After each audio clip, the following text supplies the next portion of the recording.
when I was working for somebody else, even though the salary I was on was reasonable for the industry, I was literally paying bills and then I had nothing left over at the end of the month. And I didn't want to live like that anymore. I just thought something's got to be better than this. I think when you're younger as well, you're willing to take a few risks. Some people are always going to be cautious, and that's the nature of human beings. But your reputation's everything in a company, in a business. Fulfill the promise that you've made to your client. Data isn't everything. You need the human being to come along and actually analyse that data in the right way and use it correctly. You have over 2 decades of experience also within the translation industry. What are some of the things that have changed over time?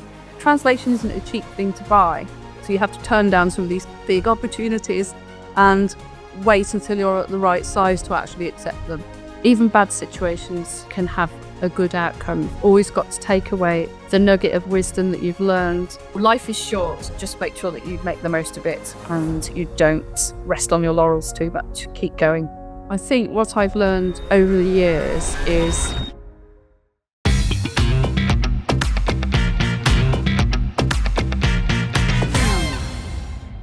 Hello and welcome to another episode of Simple Tech Talk, where we dive into the world of AI and its impact across various businesses and industries. I'm your host, Sarah Bauer, and today we're thrilled to welcome Rachel Coleman, CEO of ALM Translations.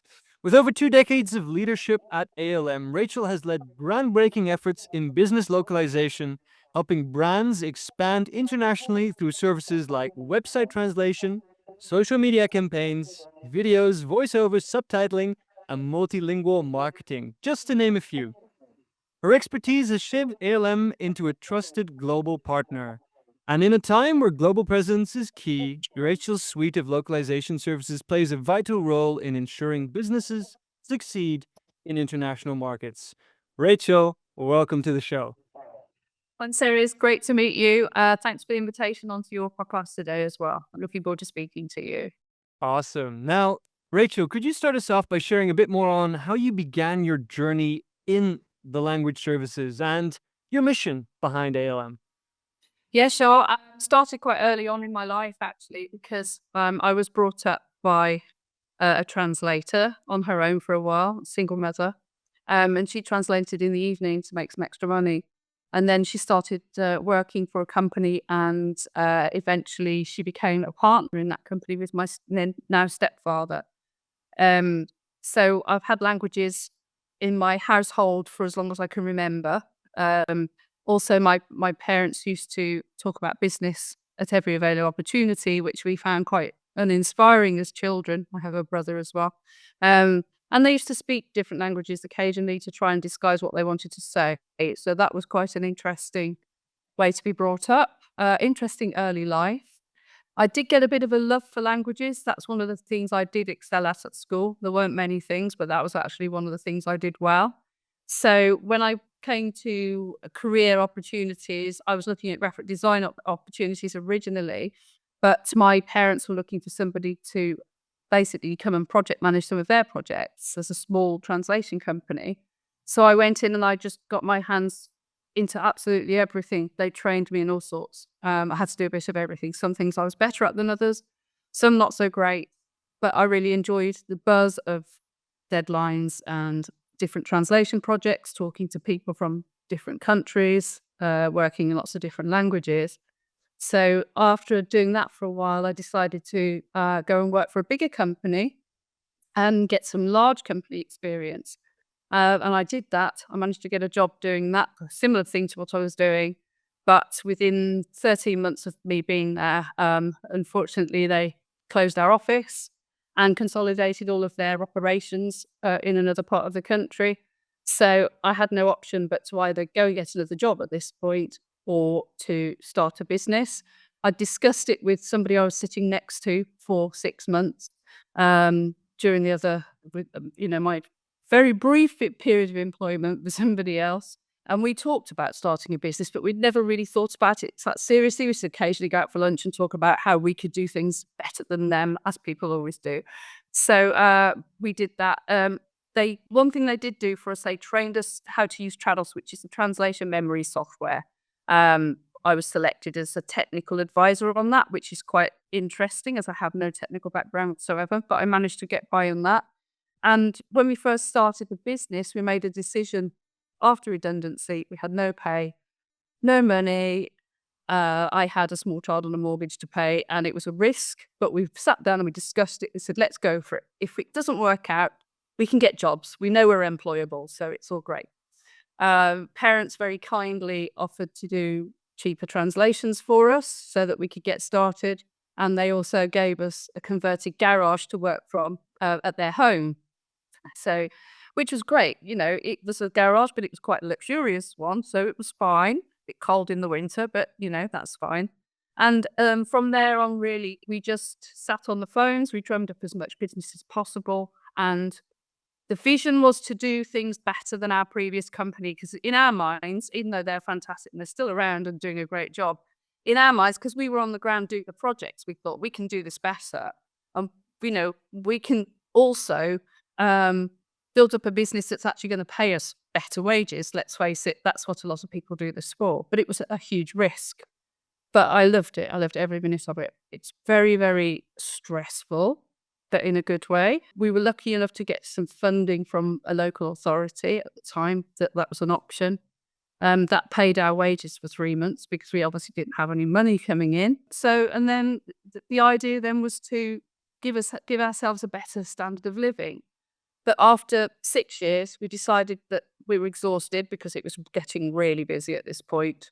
We decided we ought to take somebody on and try to grow it from being a lifestyle business into something a bit more serious.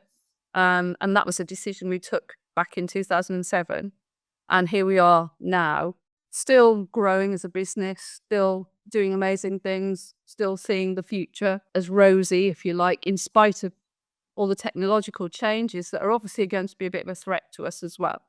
So the vision really is to adapt and use the benefits of modern technology and AI and move our services forward. So we're more of consultants as well as just providers of language services. So we can advise on cultural differences, etc. So we're switching at the moment as well. That's something we're working on. Yeah.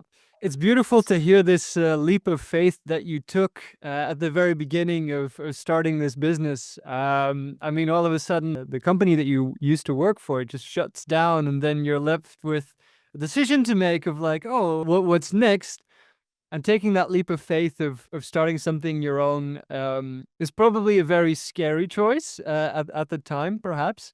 I don't know how you experienced that. Could you perhaps elaborate a bit more on that? Because this is quite a risk, hearing from what you told me, like the mortgage you had to pay off, a child that you also had to support. What was it that still made you really take that leap of faith? I think partly because when I was working for somebody else, even though the salary I was on was reasonable for the industry, I was literally paying bills and then I had nothing left over at the end of the month. And I didn't want to live like that anymore. It was more stressful doing mental calculations of how I was going to pay my bills every night in the middle of the night, thinking, how much am I going to have left over? Then getting paid and then having nothing left to do anything with. I just thought something's got to be better than this. Something's got to be better than this. So we gave ourselves 12 months to do something. Then we thought, if after 3 months we still can't afford to live, we're going to have to think of something. But it was kind of, I think when you're younger as well, you're perhaps more willing to take a few risks, and you're less risk averse. It's not everyone, obviously. Some people are always going to be cautious, and that's the nature of human beings. But I am quite a determined person. If I want to do something, I will at least give it my best shot, if nothing else. And if it fails, it's a lesson learned, and you have to go and take those lessons and move on. But yeah, it was a risk. And at times it was quite nerve-wracking. Yeah, especially waiting to get paid and things like that. You're suddenly in this world where you have to collect money, you have to talk to your clients, you have to be a bit of everything to everybody. And that was difficult. You can't please all people at all times. You can't do the work, you can't do the quality assurance and the finance and the operations and everything else involved in a business. So, there are times it's quite frustrating because you, for example, can't take on large projects because you can't fund them, you can't pay the translators because there's too much money at stake. So you have to turn down some of these big opportunities and wait until you're at the right size to actually accept them.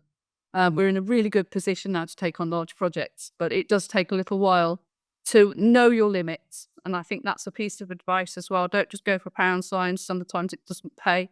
You have to realize that you've got to be able to afford to do the work and also fulfill the promise that you've made to your client as well.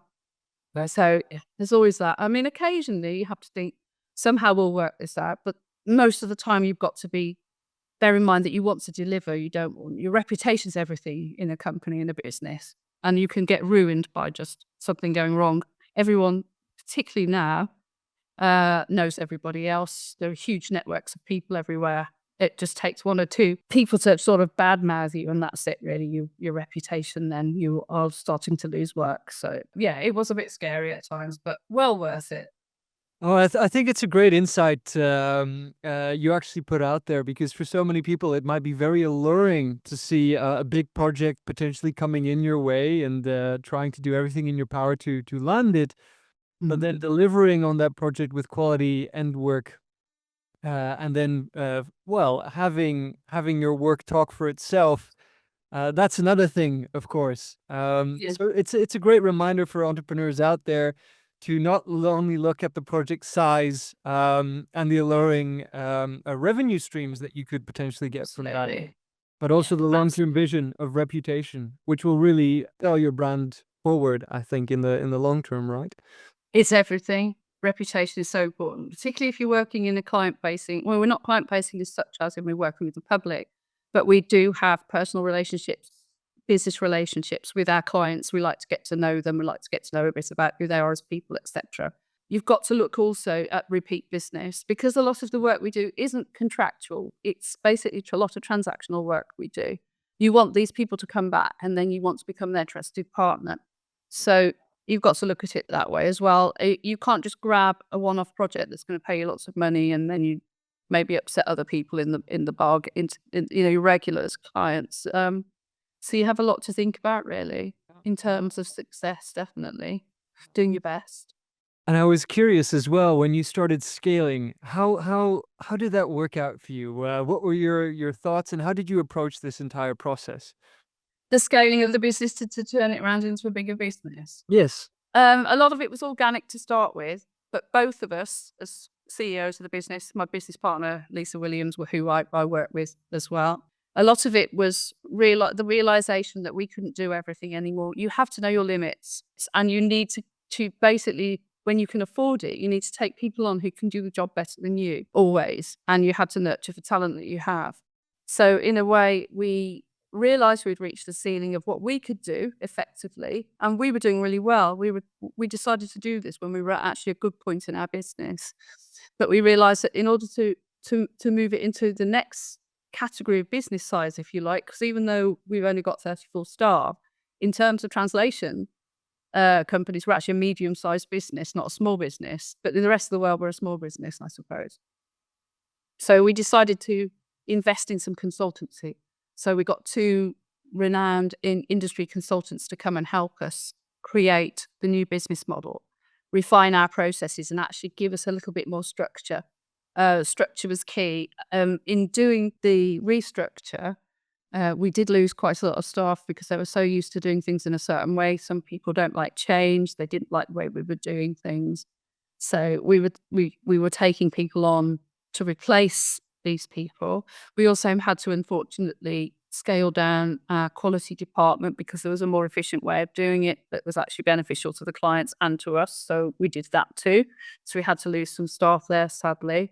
But the people we have working for us now, the majority of them have been trained in the new way of doing things. And actually, I've never employed as many happy people as now.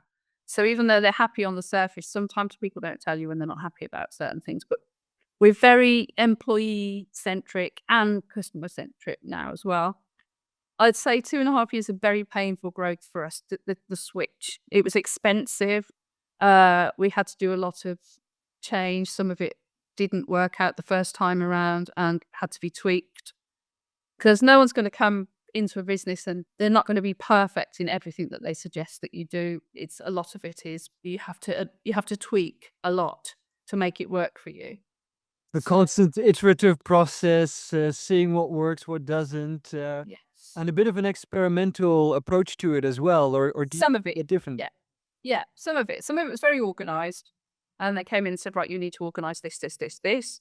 The one thing that they got us to do really well was to budget, Mhm. create budgets for everything. Whereas we hadn't, we did budget, but it was not based on very much other than gut instinct and some figures. Now everything's very data based. We analyze a lot of things, a lot of reporting goes on. But the important thing to remember with that is data isn't everything. You need the human being to come along and actually analyze that data in the right way and use it correctly. So having the figures, you've got to have creative thinkers in place that are going to come in and do something useful with that as well. So yeah.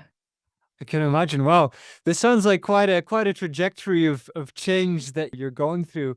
And I was also wondering, considering you have over 2 decades of experience also within the translation industry, I can only guess at how much change must have happened within the industry, and how much adapting must have been needed. But could you point that out to our audience? Like, what are some of the things that have changed over time in the approaches within the industry and perhaps also within your own business? Yes, technology has obviously always been around. What when we look back now at what we used to have, and we think, gosh, those are the old days. Actually, at the time, that was the next big thing. And it's a bit like now, what we're talking about today is going to be 5 years down the line. It's going to seem old fashioned, particularly with the speed of change. So, okay, the speed of change has been a little bit slower, but it's still been quick from 2002 to now. So, really, the internet was being used, but not as much as it is now. We had fax machines when we first started out. Some of our work still came through via fax machine. We didn't have things like Teams or Zoom or anything like that that we could chat on. I think we had an MSN Messenger that used to send messages to each other. Um, Translation technology itself, translation memory has been around for quite a while, but it wasn't adopted initially because of the cost by a lot of translators in particular.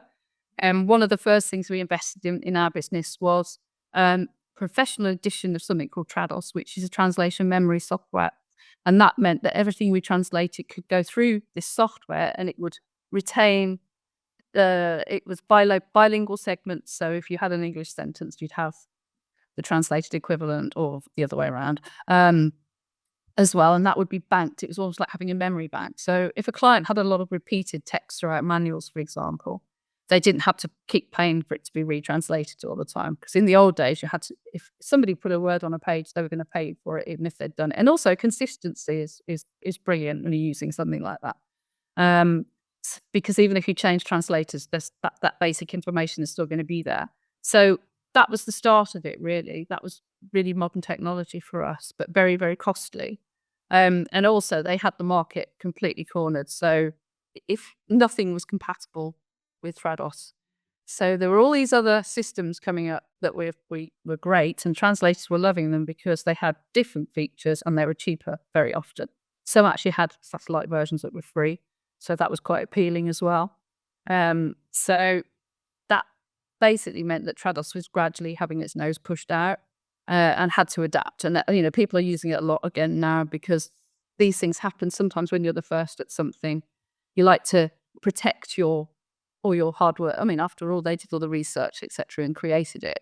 And then you get everyone jumping on the bandwagon like you do with AI as well. But I mean, that was the start, really. Translation memory software was not a form of artificial intelligence, but it's kind of going along the lines of banking and creating. Well, AI basically is research, isn't it? And everything's put into one place so that if you want some information, it will drag it from different parts of the internet and give you an overview. So, so technology really, that's just, we've become much more tech focused. I mean, we were even using things like spreadsheets to do a lot of our logging for our project management systems. And then we decided it was getting a bit out of hand. So I can't remember the first year that we actually bought some software to help us manage projects. And it was amazing the difference it made for us. It felt like a weight lifted off your shoulders because it was so efficient and it saved us time. And it meant that we didn't lose information. But when we replaced that in 2010, it was so outmoded at that point. So it must have been around 2007. Maybe we got that as well. It was so clunky and unfit for purpose, and yet it had been this amazing thing. But things just progress all the time, don't they? So yeah, over time, new software's come in, and it still is. I mean, I'm not a software person, but I know our technical team, whenever we have a meeting, is always talking about this would be great and this would be great, and the reasons why. I'm thinking, goodness, I can't get my head around this actually, because it's so fast moving now. And it's interesting to see how in a span of just a few years, something can, well, at first feel completely fresh, amazing, top of the line, while a Mhm. couple years later, it almost feels outdated, as you say. So that's only a testimony of to how quickly this landscape of technology, also within the translation scene, is shifting around. I'm also curious, in terms of AI related technology, has there been a lot of uptake within the translation industry of AI technology, or has this been more of a slow, we'll wait and see how this technology progresses approach? Can't answer for other translation companies, but from all the noise on the internet, there's a lot of people who want to know more about it and find out how it can be used. And actually, our own technical team is doing exactly that. So it's not that we're going to wait and see how it goes. I think everyone's scrabbling to make sure they have an understanding of how it can benefit them, and also how it's going to impact the industry, because it will.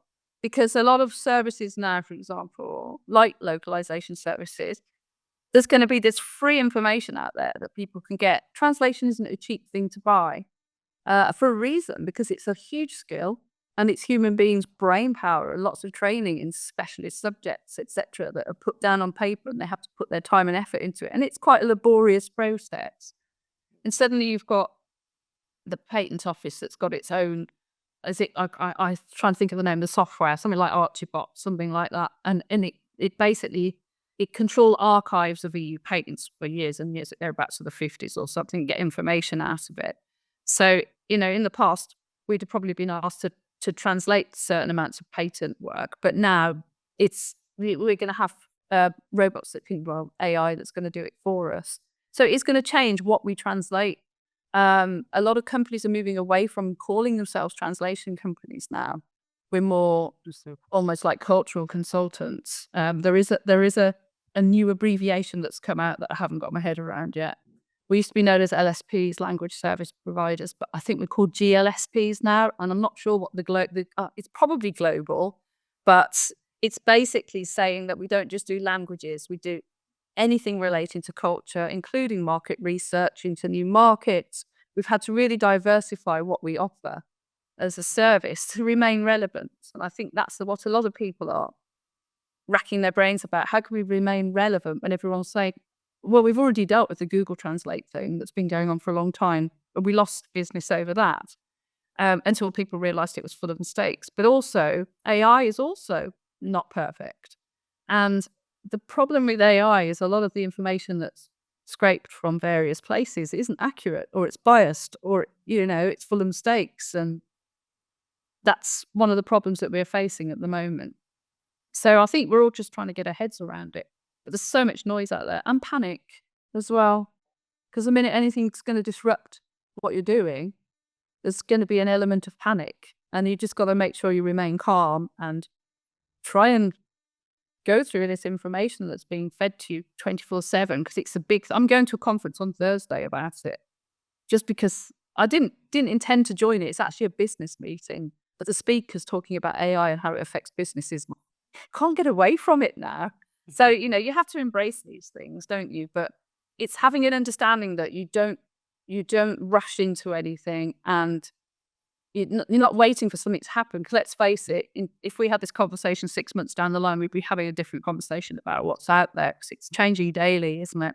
Yeah, yeah. And being able to distinguish what is hype from what could be potentially really impactful is a bit difficult sometimes to really distill through, well, all this panic and this emotion around this technology, both hopefulness and fear.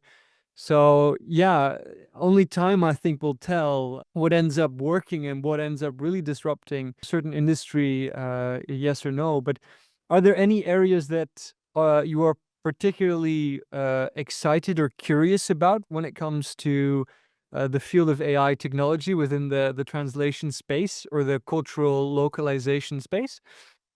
I think because we do a lot of life sciences translation, I think life sciences is going to be one of the fields that's going to really benefit from AI technology. I think all industries can, in some ways, benefit. Some are going to lose, though. It's just like during the pandemic, people that were office based, etc. It was an issue for them. We worked for um, a lot of life sciences companies that actually saw us through the pandemic because of that, because we were getting more work. But then we worked for a big company that did risk assessments in buildings, huge company. We used to translate the risk reports, and of course, they all just closed down overnight. And we had a whole department dedicated to working on that project, and suddenly it was gone. So, these things happen. So, I think there's going to be some fields of industry that really benefit from it, and some that are going to have to really work hard. Like digital marketing is a really big thing, isn't it? Content creation, that's going to be something that's going to be exciting to watch for us, because it's really important for the rest of the world now to have this. The world's your oyster if you can get out there and put your content out there and get seen. And for us, localizing is really important way to break into other markets for companies. But the difficulty of that is that people are just going to rely on mundane, boring AI translated stuff. They're going to put in a prompt into something, and they'll just generate something that's quite average, doesn't have any thought behind it. There'll be lots of things going out that aren't high quality. That's what worries me. But from the excitement point of view, I think healthcare, anything to do with patient diagnosis, even instructions for surgeons and things like that, a database that they can access for advice is going to speed things up, which has got to be good for patients, particularly in the UK. Our healthcare system is very well. I wouldn't say it's broken. That's not a fair thing to say, but it's under a lot of pressure. And anything that can change that, to me, is exciting. But in terms of the field for localization, yeah, I'd say that's probably the main one that's going to see a lot of change. And I think it's an interesting bet to go for localization strategies, because even though technology seems to be changing so quickly, our culture, our language, they seem to be, correct me if I'm wrong, maybe perhaps on this, but it seems to be slower in its rate of change. So being able to still bridge those gaps. I mean, for business leaders listening to this podcast episodes, or entrepreneurs thinking about expanding their businesses internationally, often enough it's not a copy and paste strategy. For instance, what works in the UK, let's implement that in Hong Kong, and expect similar results. Because there is so much difference in the way business is done, how things are interpreted. There's quite a gap that still needs to be covered from one point to the next. So could you perhaps delve a bit more into that? When companies want to expand internationally, what kind of stuff do they have to keep in mind? I think bearing in mind that cultures are very different. Also, you want to make sure your product is relevant to a market, or your service is relevant. We've learned in the past from one client, and I'm not going to name anybody, obviously, because it's not the right thing to do, but they wanted to export some of their products to Germany, and that product was not well received at all, because it was just not part of their culture. It was part of ours. So that was an example. But what we offer as a business, that we think is really important, is we do research, a lot of research, market research in particular. So we can almost advise people on the markets, the pitfalls, what to look for, what to expect, different cultures, because everything from colours to the way you word things is going to have an impact on how well your brand is received by another culture. that's really important. So yeah, our market research, I'm really excited about our market research. This is the latest thing that we're working on at the moment. And we have had some take up of it, and it's fantastic because I think a lot of people skip that because it's quite expensive thing to do. You want return on investment, but why would you want to experiment by investing in a country that you've done no research on, only to find you've wasted your money? So we do that, but also people have to have an understanding that our culture is very different in terms of tastes and what we like, and even personalities. You get some cultures that are quite reserved, and you've got to go, if you want to do business with those cultures, you don't go in all guns blazing and offend them because you're over the top, etc. And it's having an understanding. And even some of the European cultures vary. Scandinavian culture is very different to European, etc. So it's companies knowing how their product is going to go down, whether there's a demand for it, and then doing some further research into how you're going to get it out there. Because some people do, for example, they'll use resale services like Amazon is a good way of getting a product to market without having to, spend too much money getting it out there. But if you do business in America, you're having to deal with brokers. That's the best way to do it, is to have somebody on the ground who's helping you get your product out there. So companies like mine can advise on that kind of the market research that you need to do. We also advise that you do not translate generically, thinking, oh, well, it looks German on the page, it will be. It'll be fine. It won't sit out there because it won't. It'll be fine. And also, just to give an example, we did a beautiful piece of marketing copy for a client in French, and they'd missed out some of the source text and they didn't send it to us. So what they sent it to their printer or the person who was creating the final versions of it. And they just Google translated the missing parts and added them into the text, the little missing bits. And then the client came back and complained because it hadn't been received well by the end customer. And we had to look through, and we were doing a root cause analysis on this, and we realized that somebody had thought, oh, it's French, it's fine, it looks like it's okay. And they put some, it was incorrect. They hadn't changed the tenses and stuff like that. So it just suddenly got these terrible bits of translation that were understandable. Somebody would know what they're talking about. But if you pay money to have some perfectly crafted content put out there and there's some clangers in the middle of it, that's what people are going to notice. They're not going to notice the good stuff. You want it to go out there and not look like a translation. You want it to be personal content that's being written for the person. And to give an example as well of the sort of service that we offer, we used to do a lot of voiceovers and subtitling because that's actually another way of approaching clients. But recently we've started doing something called lip syncing. And the benefits of that is you can record something in, say, English, for example, with a speaker. And that voice is then cloned. You can clone the same voice and you can actually put that into other languages, get it translated, use the translation in other languages, clone the voice so it's the same voice throughout. So say you wanted to do it into English, French and Japanese. The English, French and Japanese have had the same sounding voice, but the lip sync technology changes the way the lips move. So it looks like somebody's speaking rather than looking dubbed. Now here's a pretty exciting demonstration video of what the lip syncing technology that Rachel mentioned actually looks like. Hi, my name is Carmen Crompton and I am the Operations Director at ALM Translations. Bonjour, je m'appelle Carmen Crompton et je suis la directrice des opérations chez ALM Translation. こんにちは、私はカルメン・クロンプトン、ALM トランスレーションズのオペレーションディレクターです。Now let's get on with the next topics in the podcast. So, yeah, lip sync is a new thing, and a lot of our bigger clients aren't.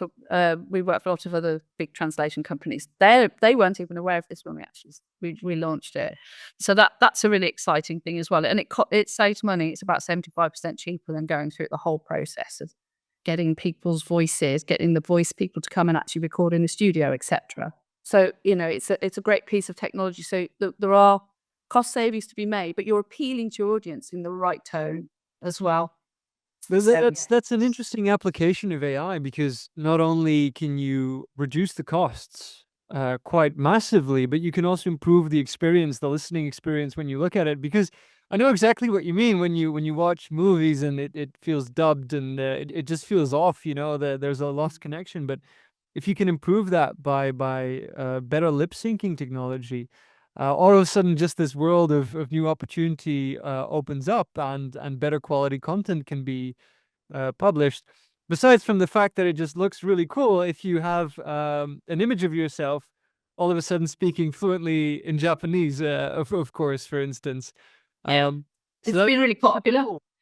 It's been really popular with clients. We actually won one contract because they wanted a specific voice to go across their brand.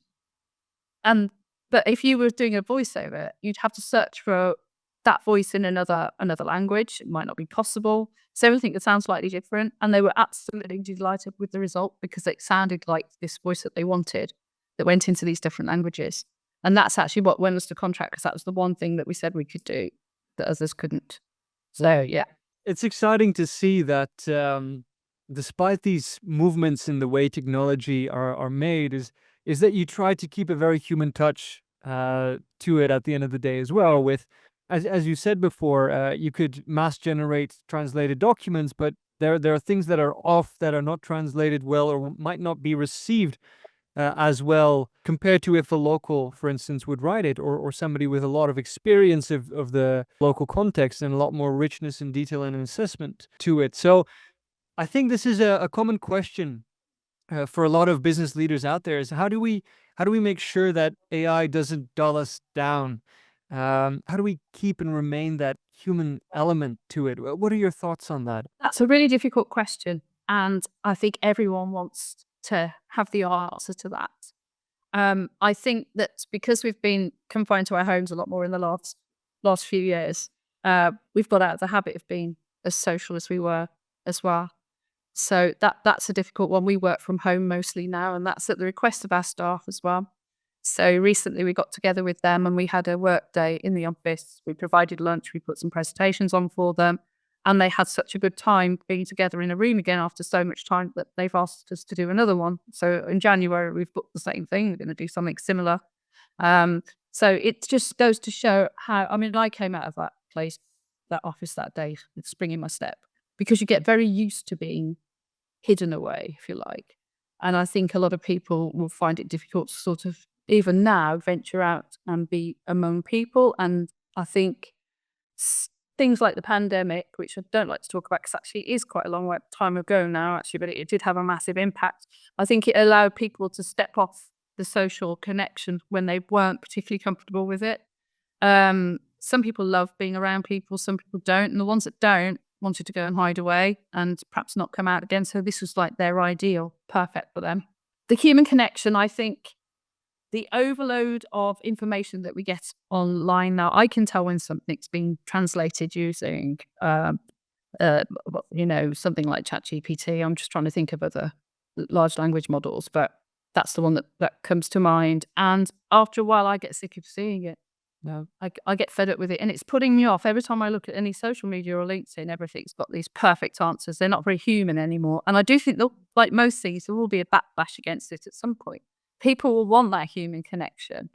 I don't know how we're going to retain it with all this information, because it makes people lazy. And if they become lazy, life is easy. But life's not meant to be easy. Life is meant to be lived to the full. Life is meant to be a learning curve from the minute you're born to the minute you say goodbye. And it would be a real pity if we lost our humanness along the way. I also feel personally that the culture's had slight negative. I feel that people are a little bit more negative in the world now. I don't know whether that's a perception or whether that's reading too many social media posts, actually. And I just think if we were all just a little bit kinder and more human to each other, I think the world would feel a nicer place to be. But how we would get that message across, on a personal level, we can all be kind to others. Even in difficult situations, there's no need to be unkind or rude or anything like that. So I think as long as when we are going about meeting people, we keep kind. We've become a bit of a nation of keyboard warriors, or a world of keyboard warriors, where everyone shouts at each other from behind a keyboard because it's a safe place. Bit like your car is, and that's why people have road rage, isn't it? So in a way, I think it's just we've just got to keep personally accountable for making sure that we do stay in touch with people on a human level, because you realize that, yeah, there is a lot of great stuff on social media amongst all the noise. Fantastic stuff. I love it. I delve into it all the time. I'm quite addicted to it, actually, which is not a great admission. But you cannot beat meeting somebody in person or having a connection, business connection in person. And even things like Teams and Zoom, they're great and they're better than nothing, but they're not the same. They're not the same. If I was sitting in a room with you now, it would be having perhaps a bit of a different conversation. Who knows? I'm quite used to using this now, so it is fine. I do almost feel like we're in the same room together, but it's not quite the same, is it? I don't know. What are your thoughts? Have you got any thoughts on that? I would definitely say so, and it almost feels as if it's too comfortable, behind your laptop, talking to people. You have no commuting time, all of these things that were perceived perhaps as a bit of a struggle, as a barrier to go meet people in person. I found it very refreshing, really, to sit in a room, to actually talk with people physically in a room, having that ability to walk around and interact with people really on a personal note. I think I read this interesting statistic that some people believe up to 55% of communication is also through body language, just simply the way you show up. And I mean, in a sense, you're held hostage behind the screen, right? Like you do not have the full mobility and operability that you would have in a room, let's say. So I think in terms of human connection, it is very important to remind ourselves constantly and consciously to still meet up, despite the ease of use of modern technology. I would say that it's nice to have the option of being able to do both, because there are advantages to the ease of use. It's all about balance, isn't it? It's balance. Ultimately. Exactly. There's nothing wrong with working from home. It's actually it can be a really good thing, but you've got to balance that with human connection. You have to, because I just don't know what's going to happen to us. We're going to become a world of agoraphobic people if we're not there. We won't want to go out anymore. Yeah. And you lose something. Yeah. You lose something. And also it's about mental health as well, I think. Yeah. It suffers when you don't have that person to person. You're absolutely right. And that was really interesting about the 55%. Of course, it's body language. I had thoughts about it, but that hadn't come to mind. But yeah, I mean, reading the room that's the thing, isn't it? Reading the room. It's when you're actually looking around at people. You can't do that through a screen, even though it's fine. It's just not great. And also just the level of excitement once you have the team together in a room. We did a reunion within our company as well, and seeing everybody in one room again, firing off ideas at each other, it brought this sense of excitement and fresh energy, and everybody left that room fired up to go for the next weeks of work, which was Energy. yeah, fresh energy in the room. So that was really interesting to see that switch up of stepping out of our comfort zone of the computer screen in front of us in the Zoom meetings. And I think it's a great reminder to also our audience listening, our business leaders, to not always fall into the trap of just the comfortable route, but to have this balance of technology use versus in-person stuff. Now, I was also wondering, in terms of other advice and words of wisdom you'd like to pass on to other entrepreneurs listening to the podcast, what would you say? I think what I've learned over the years is even bad situations can have a good outcome. You've always got to take away the nugget of wisdom that you've learned, even though you might have been through something really difficult that may have left you feeling a little bit down about something, or even, why am I doing this?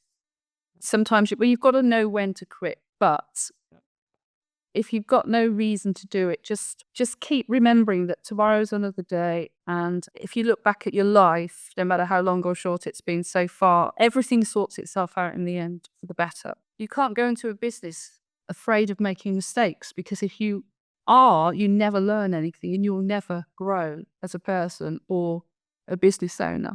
And I find the more time I spend learning from the mistakes that I've made rather than trying to avoid them, one, I've become a calmer person. And it also helps you see the bigger picture. The clarity is there if you can just take that step back and also realize that a lot of things in business aren't personally aimed at you, and it feels like they are sometimes. They're not. And if you can learn not to take things too personally, it makes for a better life, which is why I get up every morning and I'm always in a good place thinking today's going to be fantastic, even though I might have some trepidation about what's going to come during that day, especially if I've got difficult conversation to have or anything like that. It's just remaining focused and not letting fear get the better of you. I think that's it, really. Yeah. So really also separating the people from the content that is discussed, and the relationship from the content. So not necessarily the personal attacks or taking stuff back personally, but really seeing a line between what is content and what is personal. I think that's a great tip for our listeners, and also in general for the perfectionists out there. The experimentation is a very important point. The willingness to make mistakes and to learn. It almost feels a bit like Darwin, right? Like an evolution. Business as an evolution, learning from mistakes, what works, what doesn't, and then improving from there. Because how many amazing inventions actually happen because of, well, accidents or mistakes that were made and turned into wonderful things at the end of the day. Yeah, including some medicines. Yeah. Yeah, the important things that sort of save our health and stuff. Yeah, absolutely. No, I like that, the Darwin theory. Like, not to, yeah. Yeah, I think those are interesting takeaways for our audience as well. And are there any final words of wisdom you'd like to leave our audience with, Rachel? Final words and wisdom. Oh, life is short. Just make sure that you make the most of it and you don't rest on your laurels too much. Keep going. So those are the final words. Yeah. And is that mainly when people have bright ideas or wishes? Because so many people have, wishes or dreams out there that they don't fulfill. I think a lot of that's fear of feeling silly or maybe not having the confidence in your ideas. It doesn't cost you anything to put the idea out there. And if people don't like it, that's okay. It doesn't matter. Might be a little tough for a couple of days, but how many times have you sat in a room and you want to say something and you don't, and then someone else says it and you're kicking yourself? So sometimes you just got to do it. And I sometimes feel daft saying things, particularly if it's technology related, because it's not my field. So if I want to suggest something, I always say, this might not be a great idea, but I'm going to say it anyway. And then they're prepared for it. And then they listen, just don't be afraid. I think that's it. And put yourself out there. Yeah. And I think that's also a wise lesson for our business leaders out there, to create an environment for teams to really thrive and open up and share ideas, make people feel comfortable about sharing ideas, maybe however silly they might be. That there is an environment that is created where people feel, a safe space to really share creative thought. Because sad to see how much potential, how many creative ideas are lost simply because of the fact that people are afraid of voicing their ideas for fear of backlash. Fear of backlash or embarrassment, or they just, it knocks your confidence when you come up with something and someone tells you it's a silly idea. It knocks your confidence, but you shouldn't let it, because as you say, if you want to, I think business leaders need to create that environment. I mean, we have an employee suggestion program that's rewarded actually if people come up with ideas, and we want them to talk openly. And we've had meetings about it and told them, we want you, if you think of doing something better or something we're missing, we want to hear from you, and it will be received well. Even if we don't take you up on it, it will be discussed no matter what. And that's exciting. That's really exciting, because then you treat employees like entrepreneurs as well, right? Everybody can come up with exciting ideas that can improve the way they work. And often enough, I mean, you yourself started a business because you saw opportunities of how to do things better, right? Compared to the old business models and the way things were done. So having those short lines with your team is a way to adapt to the everlasting change that happens, especially in these sectors like this. So Rachel, on that note, I'd love to thank you for sharing all your nuggets of wisdom here on our podcast with us. And for our audience, thanks for tuning in on this episode. Stay curious, stay learning, and we'll see you on next week's episode. Rachel, thank you so much once again for sharing all of your wisdom with us. Thank you for the invitation. It's been great to talk to you.